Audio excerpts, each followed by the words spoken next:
Okay, we're going to look at 17 through 25 in this video. Might be a little bit longer than the other videos. Maybe not. These first few are just reading graphs, so they'll go by pretty quick.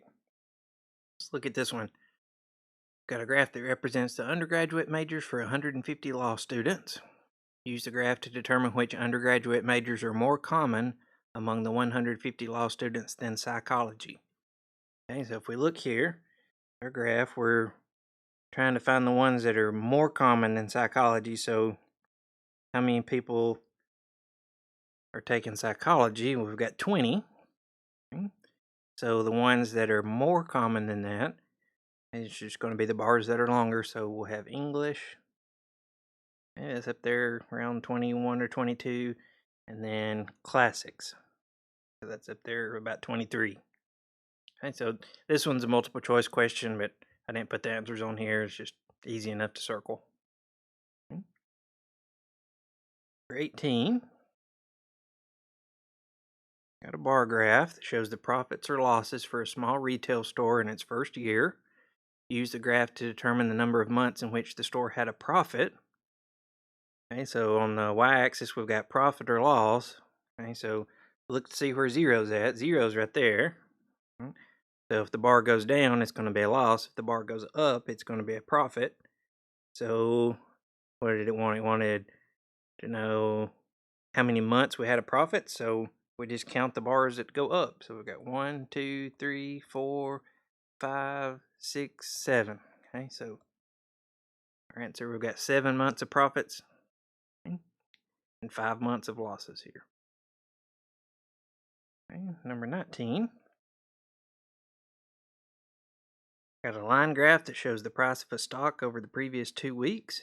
Use the graph to determine the number of days in which the price was between $60 and $70. So if we look, this line is the $60 line. This line is the $70 line. We just want to see how many days fall in that range. So there's one right there, one right there. So we only have 2 days where the price was between $60 and $70. Okay. For 20,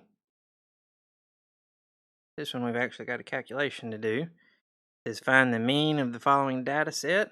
The mean you can think is probably what you're used to calling the average. Okay, assume the data set is a sample. Round your answer to the nearest hundredth if necessary. Okay, so if we want to find the mean, okay, then we're going to add all of our data values up and then divide by how many we have. So what we're doing here, I'm going to write it down. I've already got it punched to my calculator. 43 plus 44 plus 44 plus 45 plus 39, 39 plus 42. They could give us a few less data values here, but they're not that generous, I guess. 32, 49 plus 36. Okay, so if we do that, we get 652. Okay, so now we're going to do 652 divided by how many data values we had. Let's see how many we had. 1, 2, 3, 4, 5, 6, 7, 8, 9, 10, 11. Okay, so divided by 11. See what we get there. Okay. I got 59.2727, and it goes on and on and on. 272727. It says round to the nearest hundredth, so that's 2 decimal places. So when we round, we'll call this 59.27.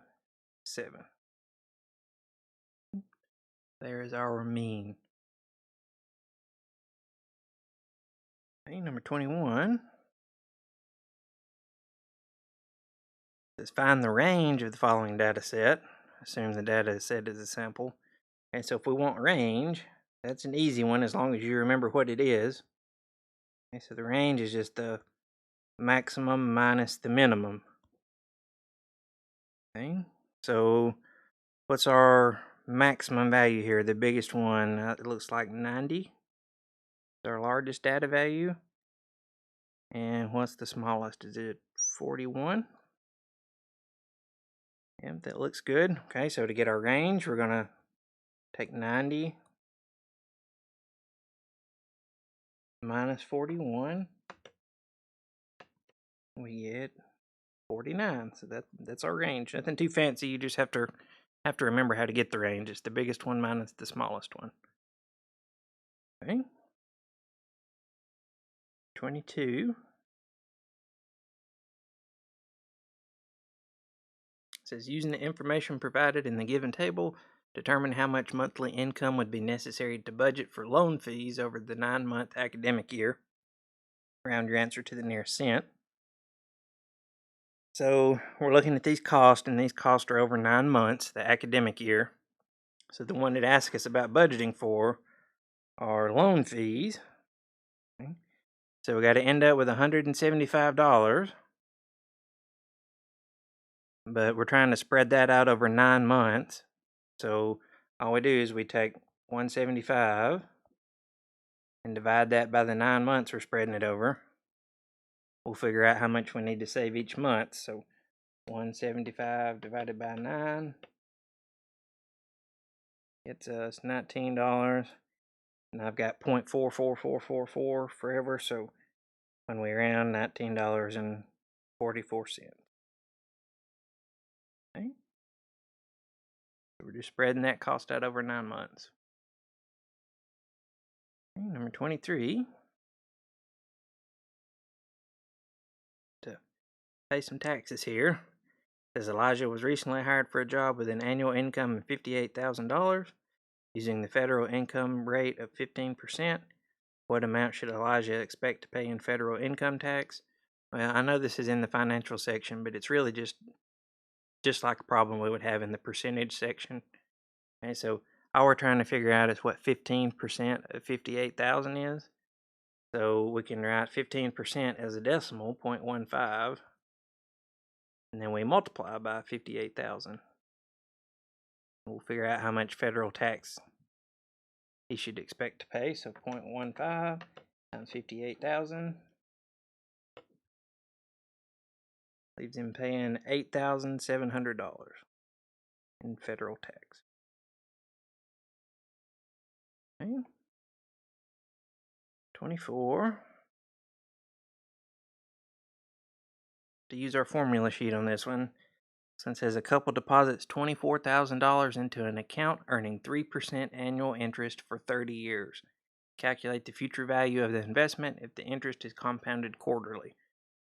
Okay, so keyword here, we've got compounded.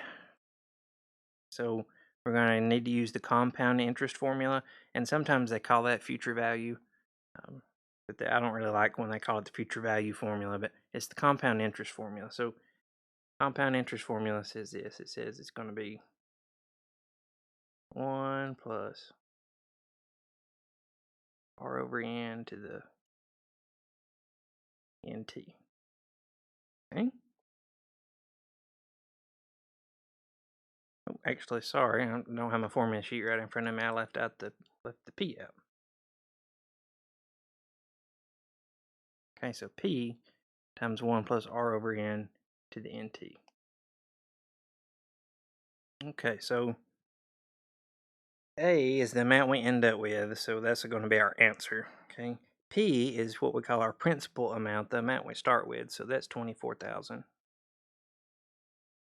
Okay, then we've got 1 plus R is our interest rate, our annual interest rate, which is 3% here. But when you're putting it in your calculator, you got to change it to a decimal first. So 3%, 0.03. And then we're going to divide by n. N is the number of times per year interest is compounded. And this said it was compounded quarterly. And quarterly means 4 times per year. So n is going to be 4. And then we've got 4 times t is the number of years. So we're keeping our money in there for 30 years. Okay, so now we just punch all that in our calculator, and you have to be a little careful with parentheses sometimes, but punch all that in our calculator.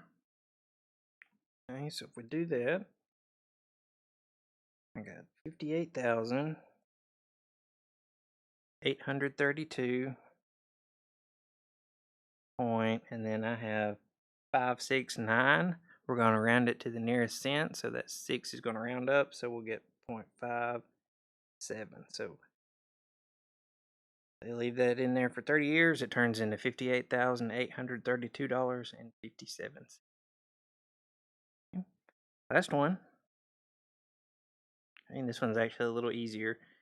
This one says determine the simple interest earned on $10,000 after 20 years if the APR or annual percentage rate is 8%. So if we're just calculating simple interest and we don't have that keyword compounded in there, to get our simple interest, it's just PRT. So it's our principal, the amount we start with, 10,000, times our interest rate as a decimal, so 8% is 0.08, times the time, or the number of years, so times 20. So if we do 10,000, 0.08 times 20, our interest is $16,000.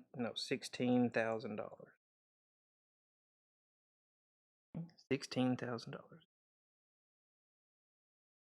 Okay. All right, that wraps it up.